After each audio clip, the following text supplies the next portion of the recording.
Broiler కోళ్ల చదువులు కనుక చదివితే, అంటే కార్పొరేట్ విద్యా సంస్థల బట్టీయం చదువులు చదివితే ఉద్యోగాల తర్వాత వస్తాయి.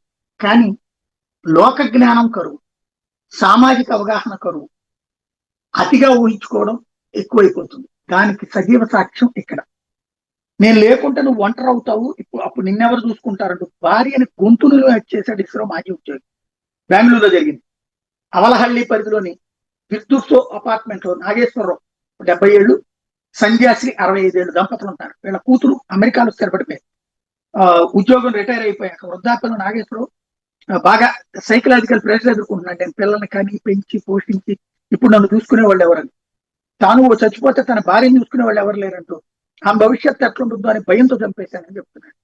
ఈ అప్పట్లో కార్పొరేట్ విద్యా సంస్థలు లేవు. ఇప్పుడు కార్పొరేట్ విద్యా సంస్థల భవిష్యత్తు ఎట్లాంటి ప్రమాదాలు అవుతుంటాయి. క్రమంగా కార్పొరేట్ విద్యా సంస్థలు చదివిన వాళ్ళు తమ లోక జ్ఞానం, అంటే తమ తల్లిదండ్రుల పట్ల బాధ్యత, ఎందుకంటే చిన్నప్పటి నుంచి హాస్టల్లో పడేశాక తల్లిదండ్రుల గురించి చూసుకోవాలని ఫీలింగ్ పిల్లలకి ఎందుకు ఉంటుంది? ఇదివరకు చూస్తే మన తల్లిదండ్రులు వాళ్ళ తల్లిదండ్రులు చూసుకున్నారు.